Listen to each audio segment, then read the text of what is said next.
Bom dia, boa tarde, boa noite. Boa madrugada, né? Porque tem gente que gosta de assistir de madrugada, Exatamente. sabia? Como a gente não sabe exatamente em qual momento você vai assistir, eu estou aqui hoje com a doutora Carla Bertin, que é contabilista, advogada, mãe de um pré-adolescente autista, especialista em intervenções precoces no autismo, especialista em inclusão com direito da pessoa com deficiência. Chique, doutora! né?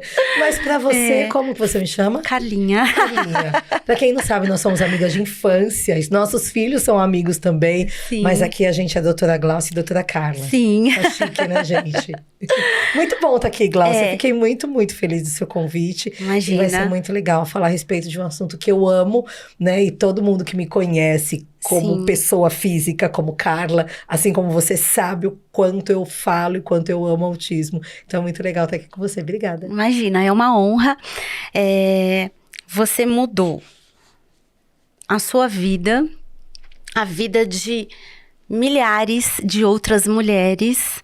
E eu fico emocionada, falei pra você, de ver toda a sua trajetória, né? De ver os primeiros vídeos, que eu achei super interessante. 1 minuto? Como é que é, doutora? Você pergunta e eu respondo em 1 minuto. Não, você fez lição de casa. Eu adorava essa série, eu preciso retomar. Né? Era muito legal mesmo. Eu achei muito, muito legal. A doutora Carla continua linda, mas ela, né, tinha menininha, né, doutora, quando você fazia esses vídeos assim, eu realmente achei muito interessante, porque com certeza é a dúvida, né, das mães que estão do outro lado, das mães que me procuram no escritório, e você fala de uma maneira realmente descomplicada e em 1 minuto. Como é que começou esse projeto, doutora? Então, na verdade, esse projeto começou com o diagnóstico do Gabriel. O Gabriel é meu segundo filho. O Gabriel tinha muitas coisinhas diferentes. O Gabriel batia a mãozinha na perna quando ele estava feliz. O Gabriel não procurava outras crianças. O Gabriel amava números. Ele dançava com a máquina de lavar roupa. Ele gostava de portões, sabe esses portões de fábrica que tem aquela luzinha? Ele adorava portões.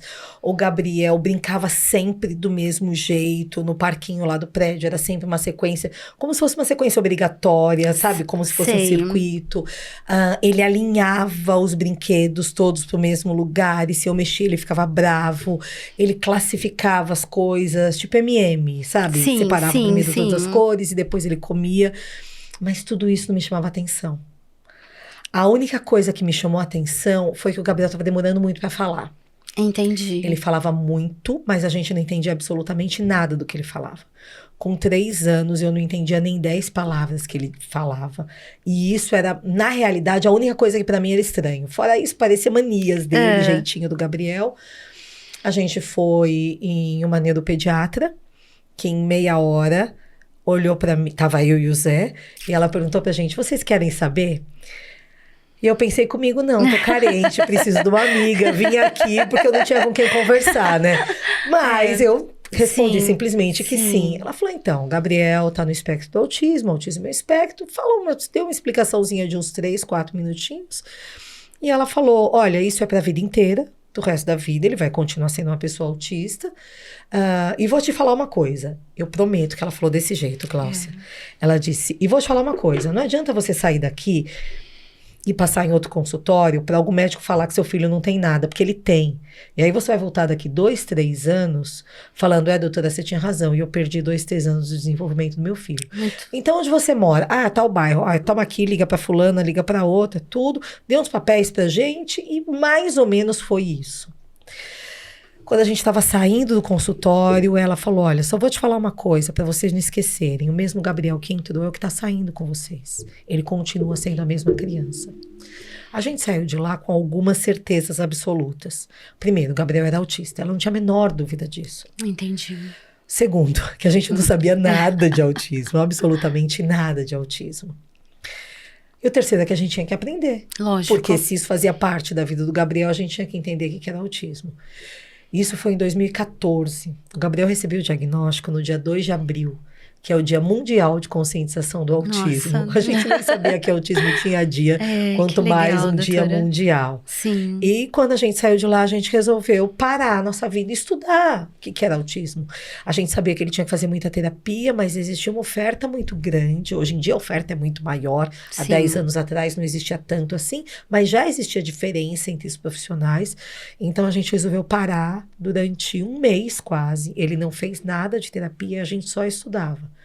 A gente não encontrava quase nada na internet. Hoje em dia na internet a gente Sim, tem muita coisa, mas verdade. naquela época não tinha nada. Então a gente recorria à biblioteca, a gente ia na livraria, a gente estudou bastante, a gente contratou uma consultoria para orientar a gente com relação a isso. E aí depois de um mês a gente estava pronto para começar as terapias, achando que a gente conhecia muito já, né? Enfim, ao longo desses anos a gente foi fazendo as terapias do Gabriel, aprendendo. O engraçado é que a gente estava tão preocupado com o desenvolvimento do Gabriel que eu nunca parei para pensar que ele tinha direitos.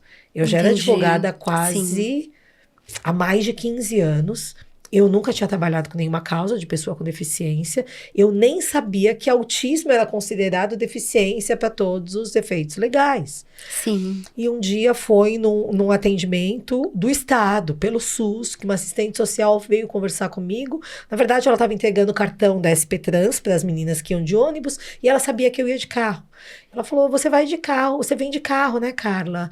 Você sabia que você pode comprar carro com isenção? Eu falei, nossa, que legal, me conta, né? Ela falou, hoje não dá porque eu tô correndo, semana que vem eu te falo. Óbvio que eu não esperei a semana seguinte. Sim. Eu cheguei em casa, a primeira coisa que eu fui pesquisar era na internet. Sabe o que eu encontrei? Nada. Nada. Nossa, Nada. doutora. Só dizia, o autista tem direito a isso, consulte advogado. O autista tem direito àquilo, consulte advogado. Gláucia, naquele momento eu fiquei eu não sei se eu fiquei mais triste ou mais revoltada. Eu falava, e quem não tem dinheiro para pagar um advogado? Com certeza. Nem todas as pessoas têm condição de pagar uma consulta com um advogado. Exatamente. Apesar das leis estarem disponíveis na internet, a maioria das pessoas não sabem ler leis. E eu comecei a garimpar as informações. Como você mesmo falou, minha primeira formação é contábil, então estou muito acostumada com burocracia, formulário, repartição pública e tal. E tudo que eu ia descobrindo, eu ia exercendo com o Gabriel. E tudo que é legal a gente não conta para os outros. Sim. E aí eu comecei a contar para todo mundo. Enfim, um dia eu tive a ideia. Eu estava na igreja, inclusive na igreja que nós frequentamos. Para quem não sabe, nós somos amigas de igreja também, amigas na fé. E eu estava dentro da igreja num sábado de manhã. Quando eu tive a ideia do Autismo Legal, o nome, o logo, tudo, e eu cutuquei o Zé, meu marido, e falei, tive uma ideia muito doida. Falei pra ele falou, isso é legal. As boas ideias são sempre muito doidas, Exato. né? Ele falou, isso é legal, mas agora fica quietinha, porque tá na hora do culto, ainda tô bem bronca. E ficou essa ideia legal guardada na nossa cabeça durante quase 1 ano e meio. Nossa. Porque não dava pra gente tocar nada. Sim, o Gabriel precisava muito da exatamente, gente ainda. Depois de um tempo, ele que falou, Carla, vamos tirar aquela ideia do papel. E eu falei, legal. Mas sabe aquele legal, tipo, passa lá em casa? Eu achei que não ia. É pra não... Né? Deixa quieto. O dia que der. Exatamente. E aí ele começou a me cobrar. Ele faz a lista dos direitos. Então você tem até tal dia pra me entregar isso, pra me entregar tal coisa. E aí ele monta o site. Sim. A gente entrou nas redes sociais, porque nem rede social eu tinha. E o Autismo Legal, ao longo desses quase 7 anos, se tornou o maior projeto das Américas de divulgação dos direitos da pessoa autista. Foi uma super parceria, né, Carla? Você e ele, não é? Como pais do Gabriel, foi incrível, assim, né? Foi muito legal. E essa parceria não é só no projeto. É uma parceria na vida, no desenvolvimento do Gabriel, né? Crianças autistas que têm seus pais presentes tem uma diferença muito grande. Presentes não só fisicamente, mas presentes no desenvolvimento. Tem uma diferença muito grande no desenvolvimento comparado a crianças que não têm a participação da família. Então faz muita diferença, foi muito legal mesmo. Você falando dessa maneira, eu fico pensando na importância também dessa primeira pediatra que ela foi um pouco realista, né? Que na hora pode ter sido um pouco difícil, né? Mas fez com que vocês realmente fossem atrás, né, doutora? Fez. Na realidade, eu brinco com ela, eu falo que ela foi delicada como um hipopótamo comigo. Mas se ela fosse muito fofa, talvez eu não levasse a sério. Sim. Ela foi direta e isso fez com que a gente percebesse a complexidade, Sim. porque o diagnóstico de autismo não é nada simples. Muitas vezes as pessoas têm aquela sensação de que uma pessoa autista, ela é genial, que ela é incrível. Não, nem todos. A maioria não são geniais, Sim. né? É um diagnóstico muito complexo que envolve todas as áreas da vida, mas que se for encarado com seriedade, com estudo e com dedicação. Sem dedicação a gente não sai do lugar. Sim. Pode fazer muita diferença entre o ponto de partida e onde cada um pode chegar. Inclusive, existe alguns pais que entram em estado de negação, é isso? Doutor, isso atrapalha muito, né? É muito comum. É muito comum. Não necessariamente todas as famílias passam por essa fase, né? A gente chama de fases do luto, mas a maioria dos pais, sim, passam por isso. Falam, imagina, é só o jeitinho dele. Não, é que ele é muito inteligente, por isso que ele não quer brincar com outras crianças. Não, hoje em dia também todo mundo é autista, isso virou moda. Ou não, o vizinho também fazia isso. Imagina, seu tio falou com 4, 5 anos de idade. Quando você era criança, você fazia a mesma coisa. Aí tá aí você direitinho. Normal, né? É muito comum isso. A gente não tem como forçar as famílias a aceitarem. Sim, lógico. O conhecimento, isso que a gente está fazendo aqui, faz toda a diferença, porque quando a gente conhece, não tem como a gente fugir do diagnóstico. Sim. Eu gosto muito do símbolo do quebra-cabeças, está aqui no meu celular, até nosso logo tem um quebra-cabeças, né? Para mim é como se fosse todas essas características do Gabriel espalhadas numa mesa, até que alguém fala para mim, vamos tentar juntar isso? E quando eu juntei as características dele, todas se encaixaram perfeitamente. Formou uma única figura. É o autismo que estava lá na minha cara, mas eu não reconhecia. Sabe por quê?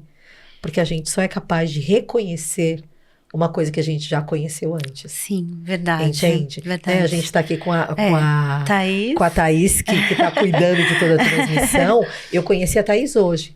E se amanhã eu passar pela Thaís, eu vou reconhecer. Por quê? Porque hoje eu conheci. Porque ontem, se eu passasse pela Thaís, eu não iria reconhecer. Porque eu nunca conheci. Sim. Por isso é tão importante a gente falar. Eu digo que é mais importante do que falar sobre os direitos da pessoa autista, é falar sobre autismo. Sim. Porque as pessoas não vão respeitar uma coisa que elas não conhecem. É verdade. As pessoas não vão reconhecer uma coisa que elas nunca conheceram. Então, obrigada da gente estar aqui para falar sobre autismo. Imagina, né? Imagina.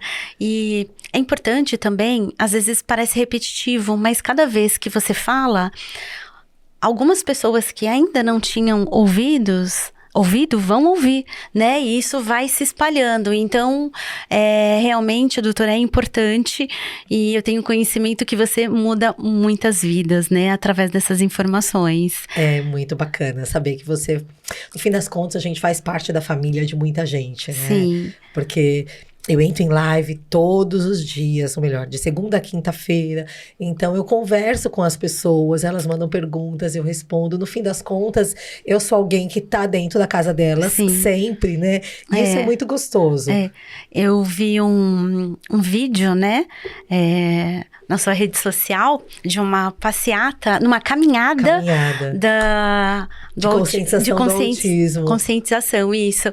E o Gabriel, mega feliz, né, conversando com todo mundo. Ai, é da minha mãe, né, esse canal é da minha mãe, com tanto orgulho, né, e lá aparece uma senhora te abraçando, te beijando, e realmente é emocionante, né, doutora? Você imaginava que você teria toda essa trajetória? Imagina, de jeito nenhum. Quando a gente criou o Autismo Legal, eu nunca imaginei, na verdade, eu nunca pretendi que ele fosse nada grandioso. Eu só queria compartilhar com outras mães aquilo que eu busquei e não encontrei. Sim. E como eu tinha um pouco mais de facilidade por ser da área contábil e por ser advogada, falei, eu posso traduzir isso. Acho que, na verdade, essa e a mão de Deus, claro, sim, né? Sem Mas, dúvida. assim, essa é a grande diferença do Autismo Legal, e talvez seja por isso que ele cresceu tanto de forma orgânica, né? Sim. Sem que a gente pagasse por nenhuma publicação, por nada. Porque as pessoas começaram a entender sobre os direitos. Porque, na realidade, você não precisa ser advogado para entender de direito. Sim. Você precisa ser advogado para entender de prazo, do nome da peça, endereçamento, né? Todas essas coisas. Mas para entender sobre direito, você precisa compreender o que eu gosto de chamar de lógica jurídica. É o porquê daquilo. Qual é a nossa base da lei? Onde a gente quer chegar? A gente começa a pensar de forma jurídica. E isso é incrível, porque quando as pessoas entendem, a mãe pode ir lá na escola e argumentar com a escola. A mãe pode brigar com o plano de saúde, abre uma reclamação na ANS, o plano de saúde responde e ela tem como contra-argumentar, ela tem como resolver problemas com vizinhos, ela tem como comprar o carro dela com isenção. Porque se ela quiser pagar alguém para fazer isso, muito bem, pode pagar. E ela fica em casa sem precisar sair. Mas se ela não tiver condição, ela precisa exercer os direitos do filho dela. Porque o diagnóstico, doutora, não atinge só a pessoa autista, atinge a família toda. Sim. Então, direito não é frescura. Lógico, é qualidade de vida para a pessoa e para a sua família toda. E isso, o Autismo Legal teve a oportunidade de levar para muitas pessoas. É a dignidade, é a qualidade de vida, de uma vida que...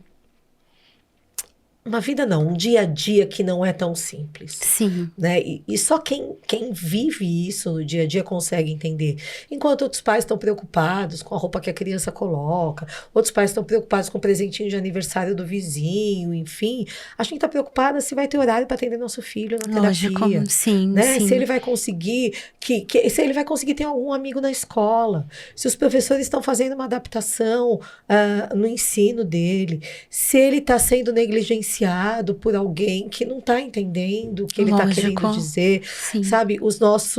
Quando a gente fala que o diagnóstico muda a nossa vida, é que a gente repensa muita coisa. Muita coisa que antes a gente achava importante, hoje em dia são insignificantes. Lógico. Né? E isso faz com que a gente vire pessoas melhores. Sim. Acho que é isso. Olha, é importante, né? Doutora, quais são, quais os direitos que você diria os mais importantes, assim, que você pode salientar pra gente? Legal. É importante a gente entender que a pessoa com transtorno do espectro autista é considerada pessoa com deficiência para todos os efeitos legais. E olha que interessante o verbo que eu usei. Sim. Ela é considerada. A título de informação e até para vocês usarem nas conversas entre vocês. Autismo não é deficiência. Sim. A pessoa autista não é pessoa com deficiência. Ela tem o status de pessoa com deficiência, para todos os efeitos legais. A gente usa o termo de que é deficiência porque fica muito chato, muito longo falar é considerada pessoa com deficiência para todos os efeitos legais. Então a gente usa esse termo de que é deficiência. Mas na realidade é o status de... Entendi. E isso foi estabelecido pela Lei 12.764, que a gente conhece como Lei Berenice Piana. A partir dessa lei, essa pessoa autista é considerada pessoa com deficiência. E o que isso significa? Que todos os direitos que já foram concedidos a qualquer pessoa com deficiência ou que serão concedidos para uma pessoa com deficiência podem ser acessados pela pessoa autista também. Nossa, que importante, né, doutora? Faz uma revolução, né? Total. Porque isso faz com que a nossa sociedade fique um pouco mais equilibrada. Sim. É muito importante que a gente entenda que direito não é benefício. É uma forma que a sociedade tem de equilibrar um pouco mais isso. Porque todas as leis protegem que a pessoa com deficiência, independente de qual seja, tem as mesmas oportunidades que as demais pessoas. Sim. Oportunidades em igualdade de condições. Igualdade de condições, independente da sua idade, independente do diagnóstico. E por isso que a gente tem leis que protegem, na verdade, que dão esse suporte para que a pessoa com deficiência possa exercer seus direitos e liberdades fundamentais e igualdade. E aí a gente está falando de muitos direitos, né? Direitos na área da saúde, na área da educação, na área da previdência, nos transportes, com relação à documentação, com relação ao lazer, com relação à não discriminação. São muitos direitos que envolvem todas as áreas do direito, né? E todas as áreas da vida civil da pessoa autista. Se a gente colocar no ranking, é sempre os 3 assuntos mais pedidos. Era isso que eu ia perguntar. Ok, ranking, tá bom? Sim. O pódio é educação, saúde e BPC. Entendi. Sempre. É esse o ranking há alguns anos já. Em relação à educação, as escolas têm muito que aprender, né, doutora? Eu vi que você falou que o Gabriel estuda numa escola que a doutora conhece, uma excelente escola, e ainda assim você teve que lutar, né, por muitos direitos. A educação, Eu falo que a educação a escola é o local onde mais existe desrespeito Sim. aos direitos da pessoa autista. Não que a escola seja ruim, que fique muito claro Sim, isso. sim. Mas é que todo autista está na escola, toda criança está na escola. E está na escola durante um período longo. Então é ali que acontecem os maiores desrespeitos. Óbvio que a gente tem a questão de que a maioria dos professores nunca receberam uma aula sobre autismo. Sim, exatamente. Não receberam nenhuma capacitação. É. Mas, contudo, porém, entretanto, isso não é justificativa para que façam as coisas erradas. Lógico, sem Educação dúvida. é responsabilidade Tem que do se adequar, Estado. né? O Estado dá concessão, é uma autorização para que uma pessoa, uma empresa, preste o serviço de educação. E tem regras. E uma das regras é a educação inclusiva. Entendi. Não tem alternativa, não tem como fugir da inclusão. A inclusão é um caminho sem volta, não dá para você negar. Então, escolas que não querem cumprir o que está determinado na lei, é muito simples. Baixa a porta e vai trabalhar com outra coisa. Lógico. Não existe desculpa. Ah, nós não sabemos o que fazer com seu filho. Ah, nós não temos verba para isso. Ah, gente... Não. A única desculpa para eu não ter aquele aluno na escola é se eu não tenho vaga para aquela turma que a mãe procura. Essa é a única desculpa. Sabia que não existe limite de alunos de inclusão por turma? Não sabia, doutora. Então, essa é uma lenda urbana espalhada Brasil afora. Exatamente. As pessoas falam, não, aqui é por turma, a gente pode ter 3 alunos de inclusão. Normalmente é esse o número que eles falam. Não existe, ok? Existe, tem vaga ou não tem vaga. Porque olha só, se tem vaga para Aninha, Sim. que é a sua filha, que não tem deficiência, por que não teria vaga para meu filho? Porque ele é autista? Isso é discriminação. Total, com certeza. Né? Então doutora. é sempre esse princípio. O Gabriel faz palestra, né? Ele tem viajado comigo. Maravilhoso. Fazendo palestra. E o título da palestra dele é Se um pode, todos podem. Ai. E ele adora frases prontas, assim. O Gabriel ama essas frases de impacto e tudo. E um dia eu tava conversando com uma menina do G1, falando a respeito de questões na educação e tudo. E ele tava na época da pandemia ainda. Ele tava na sala fazendo aula e eu tava no escritório conversando com ela. Daqui a pouco levanta a Gabriel da sala e vem até o escritório, enfia a cabeça na frente ali do notebook. Falou, moça, é o seguinte, o que minha mãe tá querendo explicar desse jeito. Minha mãe tá querendo explicar é que se um pode, todos podem. Se um não pode, ninguém pode. Nossa. Entendeu? Virou as costas e foi embora. É. Falei, cara, é isso. Entende? Se a Aninha pode estudar porque tem vaga pra ela, pro Gabriel também pode.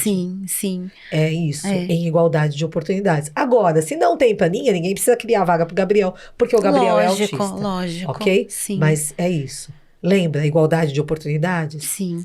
A pessoa autista que precisar pode ter o direito à adaptação de material, adaptação de conteúdo, fazer a prova num lugar separado, ter um tempo maior para a prova, ter algumas dicas visuais na prova, garantir que ele entenda o que foi perguntado, Lógico. porque muitas vezes eles respondem errado porque não entenderam o que foi perguntado, né? E a dificuldade na comunicação, na interação social é uma das características do autismo. Sim. Né? Então, todas essas adaptações, e adaptações razoáveis é um termo legal, está garantido na Lei Brasileira de Inclusão, no artigo 3º, inciso 6º, é qualquer coisa que for necessário para que a pessoa com deficiência, incluindo a pessoa autista, exerça os direitos e liberdades em igualdade de condições com as demais pessoas. Sim. Que para um pode ser, por exemplo, um intérprete em Libras, para alguém que não ouve, para outro pode ser um livro em braille, para um aluno que não enxerga, para um aluno pode ser a rama de acesso, caso precise de uma cadeira de rodas, uma pessoa autista pode ser uma adaptação do conteúdo. Os pais e o médico, os médicos analisam exatamente cada caso, né? Solicita através de laudo, e aí é o documento necessário para que a mãe possa solicitar perante a escola. Exato. A gente, só deixando claro, assim, né? Os pais percebem a dificuldade e levam para o profissional. Sim. Porque eu, mãe, não posso falar lógico. o que meu filho precisa. Então, atestado médico, relatório dos terapeutas dizendo as necessidades. E aí vai uma dica. Peçam para os terapeutas colocarem uma listinha de sugestões de adaptação. Muitas vezes, doutora, os profissionais mandam relatórios, avaliações super rebuscados. A escola não sabe ler aquilo. Sim. Então não adianta mandar aquilo tão rebuscado para a escola. Faz uma lista. Eu vou te dar um exemplo. Imagina uma criança, esse exemplo eu uso até nas palestras. Imagina uma criança que tem uma hipersensibilidade tátil. Ela não consegue colocar a mão em coisas melequentas. Certo. Quando a gente tá com as criancinhas no infantil, ou mesmo no Fundi 1, a gente usa muito tinta, cola colorida e tal. Se uma criança que tem uma hipersensibilidade a isso for exposta a essa textura que ela não consegue suportar, ela pode entrar em crise. E daqui a pouco ligam para a mãe e falam, vem buscar seu filho porque ele não para de chorar. Em vez da gente mandar aquele relatório todo rebuscado, faz uma listinha. Quando for trabalhar com texturas melequentas, ofereça um pincel, uma esponja ou uma luva para essa criança. Por exemplo, um aluninho mais velho. Ele consegue, a fono pode dizer que ele hoje em dia é capaz de interpretar um texto de até 3 linhas. Mais do que 3 linhas ele não consegue ainda. Então, aquela provinha que tem, por exemplo, 10 linhas para ser interpretada, vai ser dividida em blocos de até 3 linhas, que é o que ele é capaz de responder. Entendi. Entende? Porque se ele é capaz de responder perguntas de texto com 3 linhas, se eu der o de 10, é óbvio que ele não vai conseguir responder. Ele ainda não é capaz disso. Isso se leva ao longo da vida, inclusive na faculdade. Alunos autistas na faculdade, mestrado, doutorado, têm direito a adaptações também. Quando a gente fala de mestrado, doutorado e mesmo faculdade, a gente não tem adaptação no conteúdo, porque ele tem que sair um profissional capaz para o trabalho. Mas existem adaptações na forma de avaliar, na forma de demonstrar que ele aprendeu. E isso é muito legal. Desculpa, eu tô voltando de uns 2 dias de rouquidão extrema, assim. Imagina, então, doutora, excelente. E aí a gente pode observar que é adaptação em todas as fases, né? E quanto antes você aprende a conhecer o seu filho e ele se conhecer, melhor ele vai passar por todas as outras etapas, né, doutora? Exatamente. A gente fala, e é importante você ter tocado nesse ponto, porque as terapias não servem para fazer com que aquela pessoa deixe de ser autista. Certo. O autismo é um transtorno no neurodesenvolvimento. O cérebro daquela pessoa funciona de um jeito diferente. Ela se comunica de uma forma diferente. Ela aprende de um jeito diferente. Ela tem interesses por coisas diferentes. É uma forma diferente. A gente gosta de explicar como sistema operacional. Né? Sabe, celulares que são Android, outros que são iOS. Os dois são aparelhos, os dois funcionam, têm basicamente as mesmas funções. Um é melhor para uma coisa, outro é melhor para outra. Sim. Mas qual é a grande diferença entre eles? A forma com que eu chego nos mesmos resultados. E se eu pegar o meu celular, que é Android, e trocar pelo seu, que é da Apple, você vai ter dificuldade com o meu e eu vou ter com o seu. E talvez a gente diga, esse celular é uma porcaria, não funciona. Na verdade, não. Eu não estou sabendo mexer da forma com que ele traz os resultados. Claro, existem pessoas autistas que têm outras comorbidades, né? O que são comorbidades? São outras dificuldades que aquela pessoa acrescenta além do autismo. Então, por exemplo, existem pessoas que são autistas e que têm deficiência intelectual. Tem pessoas que têm autismo e têm TDAH. Quase 80% dos autistas têm TDAH.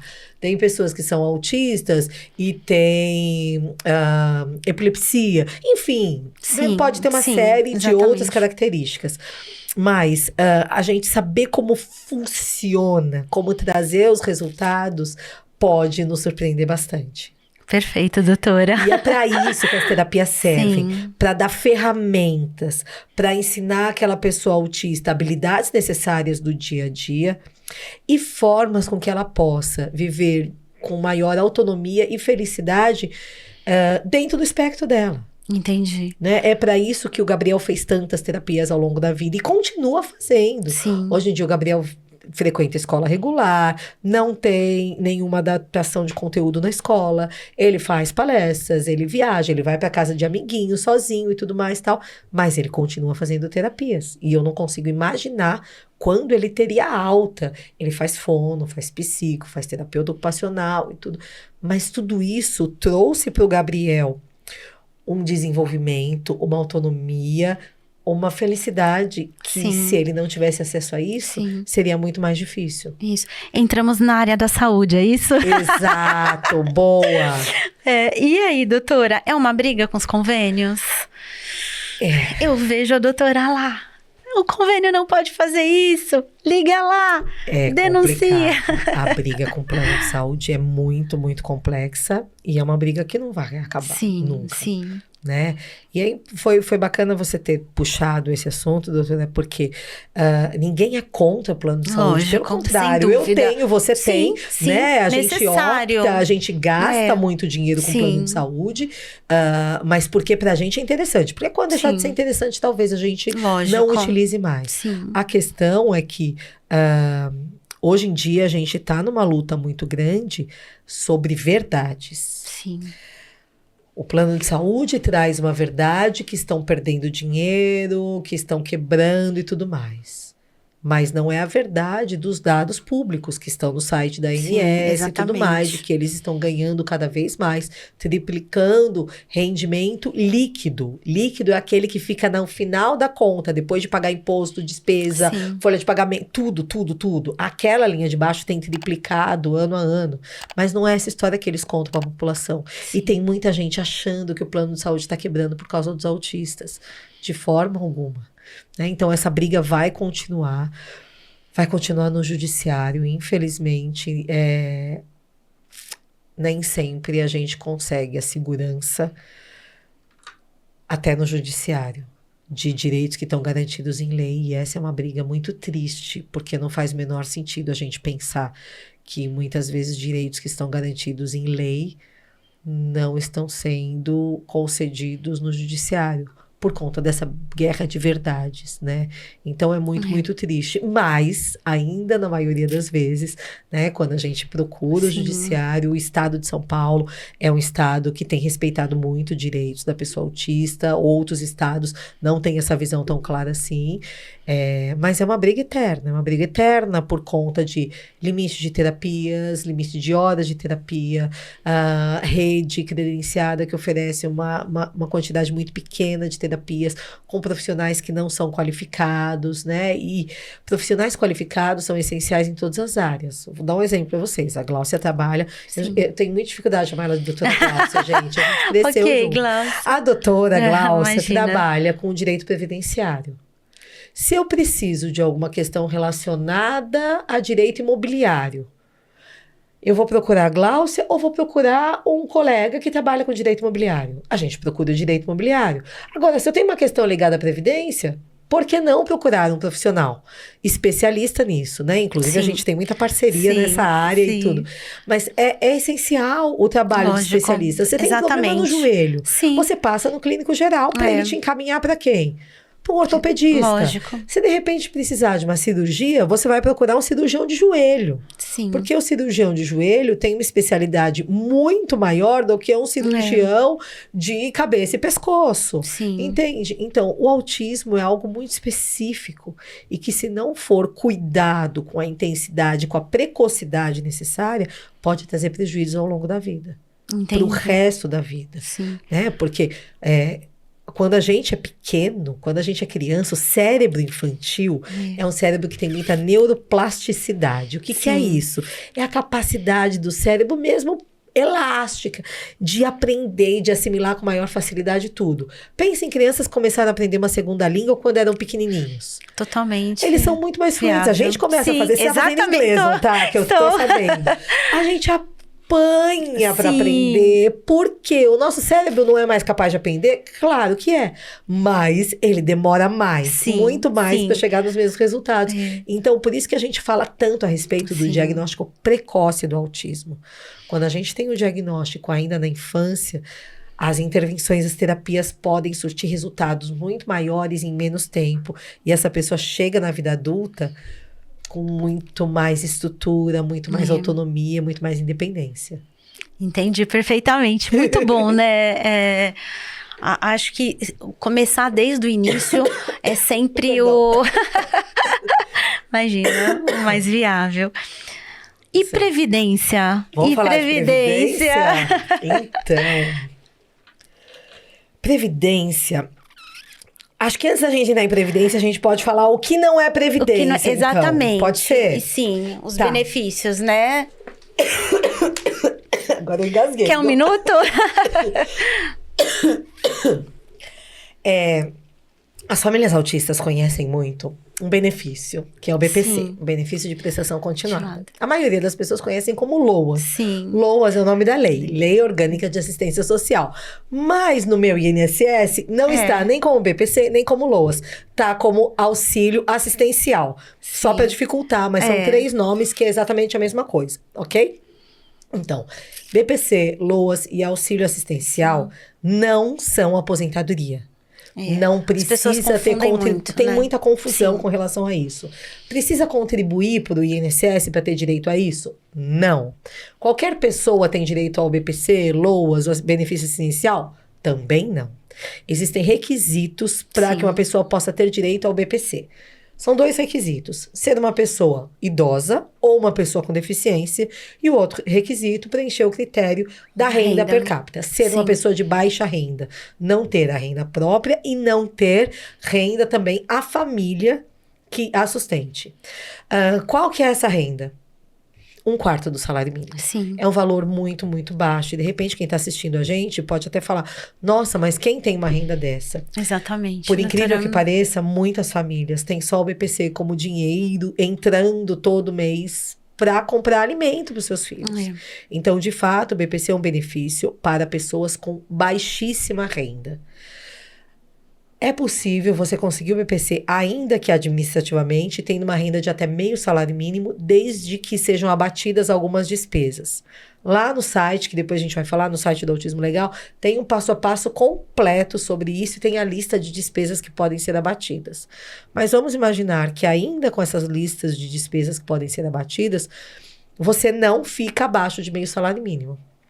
Você vai solicitar o benefício, o INSS vai negar, e aí você procura ou a Defensoria Pública da União, que atende de forma gratuita, ou um advogado que trabalhe com previdência, que entenda um pouquinho de autismo, porque ele vai levar em juízo o seu pedido e vai documentar que, apesar de ter uma renda acima de meio salário mínimo, vocês vivem em situação de hipossuficiência, miserabilidade. O que é miserabilidade? É um termo legal. Significa, né, que aquela família, mesmo que tenha uma renda acima do limite, o que eles recebem não é o suficiente para o mínimo necessário do dia a dia deles. Vai um assistente social na casa da pessoa, portanto, não minta, ok? Assistente social vai olhar seus móveis, vai olhar a pintura da sua casa, vai ver quantas televisões você tem, vai ver o estado da rua, se você tem carro na garagem, quantos celulares tem ali, o modelo do seu videogame, tudo que tem dentro da sua casa. Para quê? Para levar esse relato todo para o juiz, porque o juiz, sim, pode aumentar essa renda. O juiz pode entender que, apesar daquela família ter, por exemplo, uma renda de um salário mínimo por pessoa, eles ainda assim vivem em situação de miserabilidade. E aí ele pode conceder. Mas é um benefício social. Tem que sim viver em situação de miserabilidade, de hipossuficiência e ser uma pessoa idosa ou uma pessoa com deficiência. Isso é um benefício. Aí a gente tem a aposentadoria, que não é por invalidez. Tem um tanto de gente que quer pedir o BPC e pede aposentadoria por invalidez. E depois de 1 ano vai descobrir que fez o pedido errado. Então não peço aposentadoria por invalidez. Quem pode? Eu vou trocar, tá bom? Doutora Glaucia, quem pode receber uma aposentadoria por invalidez? Aquela pessoa que está trabalhando, idade de trabalho, e fica doente. Ela pode receber o auxílio-doença se o problema de saúde não for permanente, mas caso esse problema de saúde seja permanente, sim, ela tem direito à aposentadoria por invalidez, com laudo médico, perícia médica. Super difícil de conseguir. Super difícil de conseguir, exatamente. E não é a invalidez para aquela função que você está fazendo, tem que ser invalidez para qualquer outra função. Então, não se empolguem muito com a aposentadoria por invalidez, porque é bem difícil de conseguir. Sim, exatamente. Tá, então a gente tem o BPC, que não precisa ter trabalhado, não precisa ter contribuído. Aposentadoria por invalidez não tem nada a ver com autismo, ok? Autista não vai receber aposentadoria por invalidez. Não é essa a questão. Mas autistas podem ter aposentadoria diferenciada, porque autismo não é considerado deficiência? Sim, doutora. Se é considerado deficiência, tem os direitos de uma pessoa com deficiência, certo? Certo. Não tem regras diferentes para aposentadoria PCD? Sim. Então, a pessoa autista pode se aposentar como uma pessoa com deficiência. Sim, exatamente. Essa aposentadoria pode ser por idade, mulher 55 anos e homem 60. Tá sabendo tudo, doutora Gláucia, fez lição de casa, gente, tá uma loucura. É importante salientar que a pessoa tem que ter 15 anos, Exato. né, doutora? Explica um pouquinho. De contribuição. Tá, ó, aposentadoria por idade só consegue se aposentar, independente de ser pessoa autista, PCD ou não, se tiver 15 anos de contribuição, 180 meses de contribuição. Pode ser contribuição como empregada doméstica, como facultativo, com carteira registrada, não importa. Sim. Se tiver 180 meses de contribuição, você pode estar apto à aposentadoria por idade. No caso de pessoas com deficiência, homem com 60 anos e mulher com 55. Tá, agora me fala uma coisa. E quando quando esse diagnóstico vem mais tarde? Aí muda tudo, né, doutora? Então, explica vamos falar pra gente. disso? É muito legal, porque a gente pode ter aposentadoria por tempo de contribuição também. Você tá com a cola aí? Porque eu também não sei decor, não. Sim. A aposentadoria por tempo de contribuição é dividida por deficiência leve, deficiência moderada e deficiência grave. Presta atenção, a turma que está assistindo a gente, porque isso não tem a ver com nível 1, nível 2 e nível 3 de autismo, que antes era chamado de leve, moderado e severo, ok? Esse é o grau da deficiência, não somente de autismo, mas de qualquer outra deficiência. Então, vamos para a lista. Isso, deficiência de grau leve. Mulher tem que ter 28 anos de contribuição e homem 33 anos de contribuição. Deficiência de grau médio. Mulher deve ter 24 anos de contribuição e homem 29. E a deficiência do grau grave, né? Mulher 20 anos e homem 25 anos de contribuição. Parece lindo, né? Mas é aí onde pega o negócio. Sim. Porque, e duas perícias, né, doutora? Explica Exato, pra gente. É verdade. Não, pode falar da perícia. Quer que eu fale? Não, fala, pode falar. Você sabe disso. Tem duas perícias. A perícia médica e a social. E a biopsicossocial, tá bom? Então, são duas perícias diferentes que a pessoa autista passa. Uma que vai constatar, de fato, a deficiência e tudo mais. E a outra que constata os impedimentos que essa deficiência causa à pessoa. É nessa avaliação biopsicossocial que é configurado a deficiência de grau leve, moderado ou grave, tá bom?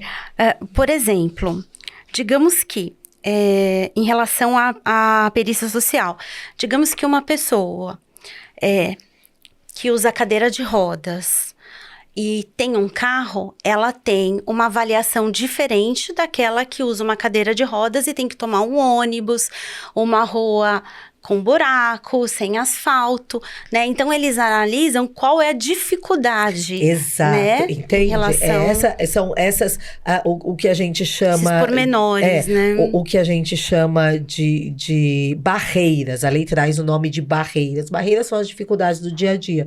Então, uma pessoa que tem uma rede de apoio, uma pessoa que tem equipamentos que tragam mais autonomia, uma pessoa que tenha com a deficiência intelectual, sem deficiência intelectual, que ela tem uma mobilidade maior ou menor, é tudo isso que é avaliado na avaliação biopsicossocial e é bem legal. Mas sabe onde o bicho pega? E onde tem a grande confusão nessa história toda? Para autistas que receberam diagnóstico tardio. Bem complicado. E a realidade é que hoje em dia muitos autistas têm recebido o diagnóstico de forma tardia. Sim. E normalmente esses autistas são aqueles autistas nível 1 de suporte, o que antes a gente conhecia como autismo leve. São pessoas que não é que não conseguiam fazer as coisas. Eles sempre passaram pela vida como aquele meio chato, meio esquisito, meio metódico. Sim. É aquele que tentava entrar pra turma, mas nunca se enquadrava direito, que tentava estar no grupo de amigos, que conseguia, mas tinha alguma coisa de esquisito. Essa pessoa a vida inteira percebeu que ela não era igual aos outros. Tentava se enquadrar, mas percebia que não era o suficiente. Sim. Era a pessoa que muitas vezes era taxada como preguiçosa. É a pessoa que era taxada muitas vezes como grosseira, como sem empatia, como metódico. E hoje em dia, com conhecimento mais expandido, a gente percebe que muitas dessas características são características que estão ligadas ao autismo. Sim. A dificuldade na comunicação e na interação social, aos interesses restritos, movimentos repetitivos. Então, eu vou dar alguns exemplos. Sabe aquela festa de família que a gente combinou de almoçar todo mundo meio-dia? Sim. E aí, de repente, o almoço tá saindo, meio-dia não tá pronto, e chega aquele e fala, a gente tinha que almoçar meio-dia. A gente não combinou que era pra almoçar meio-dia? Não, se a gente não almoçar em 10 minutos, eu vou embora. Não, porque você combinou de trazer uma pizza, e agora você tá trazendo uma esfirra. Não, não era isso. Parece a pessoa chata, parece a pessoa irritante. Isso tem a ver com o autismo. Essa dificuldade em flexibilizar, a dificuldade em aceitar coisas diferentes, né? É aquela pessoa que muitas vezes parece sem filtro, né? E se a gente combina que a gente tem uma reunião 3 horas e eu chego 3h15, eu vou falar, ai, Gláucia, desculpa, atrasei um pouco. Fala, imagina, cara, a gente tava conversando aqui. Mas na realidade você pode ter pensado, poxa, não tinha um WhatsApp, não podia mandar uma mensagem? Sim. Esses 15 minutos eu terminava uma petição que eu tava fazendo ali.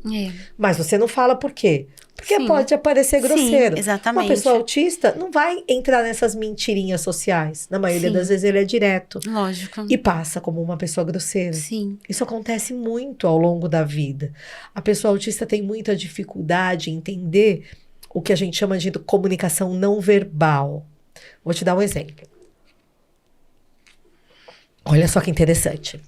Eu tô aqui de frente pra você e eu posso falar pra você, nossa, Gláucia, como você tá bonita. E eu posso olhar pra você e falar assim, nossa, Gláucia, como você tá bonita. Percebem que eu usei as mesmas palavras, o mesmo tom de voz, o mesmo ritmo de fala, mas uma coisa mudou. Sim. E que deu sentido totalmente oposto. Sim. Em uma eu tava te elogiando e o outro eu tava ironizando. Eu tava dizendo que você não tava bonita, não. O que mudou? A minha fisionomia. E a minha fisionomia deu sentido totalmente oposto do que eu estava falando. Pessoas autistas têm muita dificuldade em interpretar o que não está escrito, em fazer a leitura do contexto, do ambiente. Meninas autistas têm uma facilidade maior em ler o ambiente e em imitar. Mas perceber piadas de duplo sentido, maldade alheia, pessoas que querem te usar e tirar vantagem sobre você. Isso é muito difícil muitas vezes para a pessoa autista. Por isso que muitos autistas têm dificuldade em olhar no olho. Já parou para pensar? Sim, as pessoas acham que autista não olha no olho. Olha, tá, gente? Olha, mas muitas vezes eles desviam o olhar. Então eu olho, mas logo em seguida eu desvio o olhar. Sabe por quê? Vou te dar um exemplo. Já foi no shopping, numa praia de alimentação? Sim. Quando você tá olhando pro nada, de repente seu olho cruza com o de alguém, a primeira coisa que você faz é o quê? É virar o rosto. Sim. Não é? Por que você não olha direto no olho de alguém quando você tá na praia de alimentação? Porque você não conhece essa pessoa, doutora? Não é invasivo? Sim, sim. É constrangedor. Eu olho no seu olho, a gente tá conversando. Sim, eu olhei pra exatamente. Thalita, porque a Thalita tá aqui com a gente. Eu tô dando uma palestra, as pessoas estão ali e a gente olha pras pessoas. Mas no meio da rua, você não sai olhando no olho das pessoas. Sim. Né? Quando alguém te olha no olho, normalmente você desvia o olhar. O olhar no olho traz muitas informações. E como as pessoas autistas, na sua maioria, têm dificuldade em interpretar isso, então é incômodo olhar no olho. Porque quando eu olho no seu olho, eu fico pensando, será que ela tá olhando pra mim assim? Será que ela tá prestando atenção ou ela tá me achando chata? Então, muitas vezes, eles criam estratégias. Eu faço de conta que olho no olho, mas eu olho na testa, ou eu olho na ponta do nariz, eu olho na orelha, porque muitas vezes isso é aceitável. Vamos voltar pro adulto que tá pensando em se aposentar. Sim. Esse adulto, apesar de ter recebido o diagnóstico agora com 40, 50 anos de idade, percebe que o autismo teve presente desde a infância. Sim, exatamente. Desde criança ele foi um pouco diferente. Na sua fase de adolescente, ele tinha dificuldade em chegar, de repente, nas meninas. Ou ele chegava rápido demais. Ele era sempre aquele que era ou muito ou pouco. Foi aquela pessoa que muitas vezes teve dificuldade em entrar no mercado de trabalho, ou às vezes entrava, mas não conseguia se manter. Sim. Era aquela pessoa que às vezes arrumava confusão com a chefia, quando todo mundo falava, não fala isso, por favor. E ele falava e não se mantia. Muitas vezes essa pessoa casou, teve filhos, mas teve muita dificuldade no relacionamento. Percebe que apesar do diagnóstico chegar com 50 anos de idade, as características e os prejuízos causados pelo autismo estiveram presentes a vida toda. que o INSS tem feito? Ele nega, dizendo que você precisa ter todo esse tempo que a doutora Sim. Gláucia leu agora como pessoa autista. Sim. E isso é mais uma das mentiras que o INSS gosta Sim. de contar pra gente. Então, se você é uma pessoa autista que já tem o tempo suficiente para se aposentar, faz o seu pedido. Se por acaso for negado por conta da avaliação Sim. médica ou por conta de você ter o diagnóstico há 2, 3, 5 anos que seja, procura a Defensoria Pública da União ou um advogado que trabalhe com direito previdenciário, porque em juízo isso pode ser revertido. Sim, doutora. Desde que comprovado que o seu diagnóstico, apesar de ser agora, as características e os prejuízos estiveram presentes ao longo de toda a vida. E posso contar uma coisa? Lógico, doutora. É muito comum esses adultos que receberam o diagnóstico agora passarem ao longo da vida por um histórico médico de diagnóstico de depressão, de Sim. bipolaridade, de fobia social, de borderline, de TOC e de um monte de outras características onde os profissionais, mesmo porque naquela época não se falava tanto exatamente. sobre autismo, mas eles diagnosticavam somente os sintomas, sabe? Aquilo que estava saindo do copo. Sim. Mas a causa era o autismo, que estava lá desde sempre. E que estava gritando. Aquela pessoa procurava por ajuda, mas nem ela nem os profissionais sabiam qual era o nome disso. E vou te dar mais um dado. Pessoas autistas com nível 1 de suporte, que são aqueles que trabalham, que estudam, que constituíram família, que não têm deficiência intelectual, mas o autismo continua presente, Sim. tem um índice de 40% a mais em tentativas de suicídio Nossa, do que a doutora. população comum. Sabe por quê? Porque eles sabem que tem alguma coisa que não está funcionando. Entendi. Eu, hoje em dia, atendo muitos adultos autistas. Se a gente conversasse há um ano e meio atrás, 100% dos meus atendimentos eram com pais de crianças. Sim. Hoje em dia, 40%, 45% dos atendimentos são adultos que receberam o diagnóstico de forma tardia.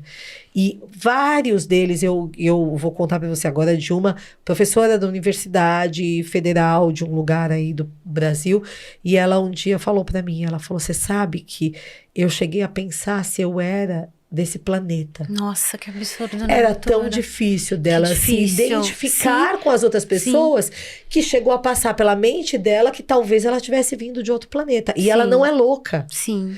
Mas você percebe que você não é igual às outras pessoas, alguma explicação tem nisso. E é aquela pessoa que viveu a vida toda buscando por que eu sou diferente. Por que eu sofro tanto de depressão? Não era depressão. Você percebe que você é diferente. Você tenta e não consegue, todo mundo vai entrar numa depressão, numa situação dessa, né? Então, essa tristeza vai se retroalimentando. Então, gente, por favor, se for negada a aposentadoria, dizendo que você só tem o diagnóstico agora, procura justiça. Em juízo isso pode ser resolvido, tá? Isso é uma das maiores dores de adultos que têm buscado a aposentadoria PCD. Eu ouvi que a doutora falou também, inclusive, que às vezes alguns pais, né, descobrem se vendo nos seus filhos. É muito comum isso, muito comum. Por quê? Primeiro, o autismo tem uma origem genética. Sim. Né? O que a ciência sabe até hoje é de que mais de 80% da causa do autismo é genética. E não é de um lado só. Portanto, Entendi. na minha família, eu tenho carga genética e o Zé também tem carga genética. Tanto que a gente tem o diagnóstico do Gabriel com 6 anos de idade. E Sim.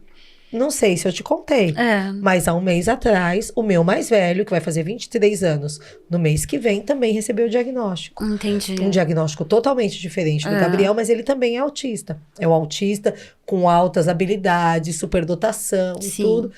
Mas também teve prejuízos ao longo da vida. Você viu o Caio, quando o Caio cresceu, e o Caio sempre foi um menino mais diferente. Sim. Ai, muito inteligente. Ah, não, ele é diferente porque ele é inteligente. Matemática, okay. né? Ele é inteligente, por isso que ele é diferente. Então, ele é inteligente. Mas ser inteligente não faz uma pessoa ser diferente das outras. E a gente recebeu o diagnóstico do Gabriel agora, há pouco tempo, tendo um diagnóstico em casa. Né? Então, é muito comum. E muitas vezes, quando os pais recebem o diagnóstico, normalmente eles falam, mas eu era desse jeito quando eu era criança. E aí, de repente, você começa a perceber que você não era um menino chato, que você não era um adolescente implicante, que você não era uma pessoa sem educação, que você não era preguiçoso na escola. Que seu cérebro funciona de um jeito diferente. Eu vou ver uma explicação sua, muito boa, em relação meninos e meninas. Tá. Como que a gente percebe esse diagnóstico? Porque você fala que, lógico que existe uma pesquisa que a incidência é maior em meninos do que em meninas, mas que as meninas camuflam mais, assim, né? É muito interessante isso. Característica feminina, né? É muito interessante isso. Tem uma teoria... Aí a gente não tem nenhum copinho de café aqui não, né? Se a gente tivesse, eu mostrava. Mas tudo bem, vocês sabem qual é o tamanho de um copinho de café. Existe uma teoria que é chamada teoria dos copos, para diagnóstico de meninos e meninas. É como se o copo do menino fosse menorzinho, um copinho de café. Então, algumas características já fazem transbordar. Sim. E o copo das meninas é um copo desse maiorzinho de água. Então, eu preciso de muitas características para que transborde esse copo. Quando a gente tem um copo que transborda, a gente tem o diagnóstico. É interessante que as meninas têm uma maior facilidade de imitação. A nossa sociedade acha super fofo uma menina mais tímida, mais caladinha e tudo. O menino quieto demais é esquisito. Sim. A gente se incomoda com isso. E a menina tem uma habilidade inata maior, social. Sim. Então, o que acontece? As meninas conseguem o que a gente chama, né, no autismo de masking. As meninas conseguem fazer com maior facilidade esse masking. O que é o masking? É uma máscara. É como um personagem. Então, eu já percebi que quando eu estou na escola, eu preciso falar de um jeito, mexer minha boca de um jeito, preciso me vestir daquela forma, então eu faço igual aos outros. Mas, na verdade, aquela não sou eu. Para mim, não faz o menor sentido aquilo. Eu só estou fazendo aquilo porque daquele jeito eu sou igual aos outros e eu percebo que funciona. Quando eu sou esse personagem, as pessoas se relacionam comigo, tá funcionando. Então, naquele ambiente eu sou daquele jeito, em outro ambiente eu sou de outra forma. Isso é o masking. Que pode custar muito caro. Sim, existem exatamente. muitas pessoas que voltam do trabalho e ficam largadas no sofá, não tem força para sair para nada. Há um tempo atrás eu atendi uma outra mulher, também com um bom posicionamento no mercado, e ela dizia: eu sou sozinha, eu e meu gato. Eu trabalho, eu chego em casa tão cansada, que eu não tenho coragem de fazer mais nada. Mas sabe, doutora, isso me cortou o coração quando ela falou. Ela falou: se eu tenho vontade de comer alguma coisa diferente, eu peço pelo iFood, porque eu não tenho nenhuma amiga para chamar para comer uma pizza. Nossa, que triste, né, doutora? Doutora, pensa, você não tem uma pessoa com que você possa chamar para sair e tudo mais. Ela se cansa do dia de trabalho. É porque ela é preguiçosa, porque ela é fraca? Não. Porque ela precisou fazer um esforço muito grande para que ela pudesse passar ilesa nessa sociedade que não faz tanto sentido para ela. É como aprender uma segunda língua. Quando você tem uma aula de inglês mais pesada, não te dói a cabeça, você não sai cansada de lá? É isso que acontece esgotada, muitas vezes. né? Exato, é um esgotamento físico. É um cansaço físico. Por conta dessa dificuldade. Quantas mulheres autistas são consideradas como chatas, como soberbas, porque elas não entram no lugar conversando com todo mundo. Então, dá essa sensação de que elas se sentem superiores. E aí as pessoas começam a tratar mal.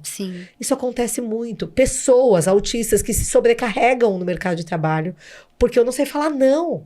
Então os meus colegas produzem pouquinho e entregam um serviço acumulado para mim, porque eu faço aquilo com excelência e eu quero entregar o que eu preciso deixar tudo em ordem, eu não consigo deixar o serviço para amanhã.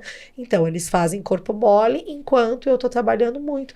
E aí eu tenho uma sobrecarga e muitas vezes essas pessoas entram em esgotamento mental, físico. Esqueci agora o nome. Mas enfim, essas pessoas chegam no esgotamento que precisam muitas vezes ter um afastamento médico para se reorganizarem e poderem voltar para o mercado de trabalho. O autismo tem muitas qualidades e muitas dificuldades, como qualquer outra pessoa. Nós não somos autistas e temos as nossas dificuldades, como qualquer outra pessoa. Mas esse autismo nível 1, esse que não é tão óbvio, essas pessoas sofrem muito porque têm seus direitos e suas individualidades negadas todo santo dia. Isso é muito desgastante. Eu conversei com a doutora agora há pouco, né? Que conversei com uma moça uma pessoa autista que estava me falando exatamente isso, né? Que é muito cansativo para ela, o local que ela trabalha, porque infelizmente as pessoas não tratam da maneira que deveria ser, né? E muitas vezes fazem algumas piadas, ela entende logo depois, talvez 2, 3 dias quando entende, né? Mas assim, acho que o recadinho que a gente deixa é para que as pessoas tenham um pouco mais de sensibilidade, né? Com o tipo de tratamento. Que respeitem as pessoas no dentro mínimo, das suas diferenças. no mínimo, né? E perguntem, como você gostaria que eu falasse com você? Sim. Eu posso te abraçar? Exatamente. Nem todo autista tem aversão a toque. Alguns amam ficar... O Gabriel, meu filho, se pudesse, ficava agarrado na gente o dia inteiro. Então perguntem, isso pode fazer toda a diferença. Doutora, vamos finalizar aqui? Vamos. Conta pra gente, WSA, esse prêmio, o quanto foi importante? Nossa, foi uma surpresa, assim, uma surpresa muito legal. Na verdade, eu inscrevi o Autismo Legal no prêmio, não tinha ideia da grandiosidade desse prêmio. E sabe quando você se inscreve também assim? Fala, vamos inscrever, não custa nada. E a gente recebeu a notícia que a gente ganhou esse prêmio. É um prêmio que é ligado à ONU, na categoria de inclusão e empoderamento. Nossa, aqui no Brasil. Parabéns, doutora. Muito legal. A gente ficou muito feliz, assim, porque é um reconhecimento de um trabalho. E depois a gente recebeu outra notícia que o WSA Brasil inscreveu a gente na etapa mundial e que o nosso projeto foi aceito na etapa mundial. Nossa, sim. Tempos depois, isso pra gente já era incrível. Tempos depois, a gente ficou sabendo que o nosso projeto foi finalista no Prêmio Mundial WSA na categoria de Inclusão e Empoderamento. Esse ano nenhum projeto do Brasil levou o prêmio mundial, mas nós somos finalistas. E foi muito legal, assim, muito bacana. A gente ficou muito feliz. O trabalho recompensa, né, doutora? Ai, na verdade, o que recompensa mais é esses abraços, sabe? As pessoas quando falam, eu consegui tal coisa, porque eu aprendi com você. Isso é incrível. Mas é muito bacana a gente ver, assim, esse reconhecimento público, né? Sim. É sinal que a gente tá andando no caminho certo. Sim. Parabéns, doutora. Muito obrigada, fiquei muito feliz, foi excelente, acho que vai ajudar muitas pessoas, viu? Esse é o nosso objetivo e eu tô curiosa, você falou que tem uma pergunta surpresa. Vou dar uma dica, autistas não gostam de surpresa, ok? Não façam surpresa para autista, porque normalmente dá ruim isso, mas eu tô curiosa para saber qual que é a pergunta surpresa, ai que medo. Imagina, doutora, não, a pergunta surpresa é... O que é ser mãe de um menino maravilhoso, um exemplo, um palestrante, carismático, inteligente? Ele aprende com você, você aprende com ele. Conta. Então, esse menino que você falou tudo isso, mas ela elogiou porque é minha amiga também. Com 3 anos de idade, a gente não sabia se algum dia a gente ia conversar com ele, se algum dia ele ia ter amigos, se algum dia ele ia sair da fralda, porque ele ainda estava na fralda com 3 anos e tudo. A gente aprendeu muito com ele. Ele aprendeu com a gente, claro, mas acho que a gente aprendeu muito mais com ele. A gente aprendeu, eu falo que eu aprendi a ser mais gente, sabe? Eu aprendi a ser uma pessoa melhor. E eu acho que muitas pessoas falam que odeiam o autismo e a gente precisa respeitar isso, mas eu digo que eu amo o autismo, porque o autismo faz parte do Gabriel. Sim. E se eu tirar o autismo do Gabriel, e agora pensando, né, e readequando o meu discurso, tirando o autismo do Gabriel e do Caio, eu vou ter 2 filhos que eu nem sei quem são. Sim. Porque o autismo faz parte deles. Sim. É óbvio que a gente fez todo o nosso melhor para dar o maior desenvolvimento possível para eles. Mas o autismo faz parte da minha família, faz parte da minha vida. E eu amo as pessoas autistas. E por isso que eu tento fazer o meu melhor a cada dia, para que essas pessoas tenham uma qualidade de vida igual ou melhor do que a gente pode oferecer para os nossos filhos. Doutora, você é uma profissional incrível, uma mulher incrível, uma amiga incrível e uma mãe incrível. Eu sou muito orgulhosa. Obrigada. Obrigada mesmo. Imagina.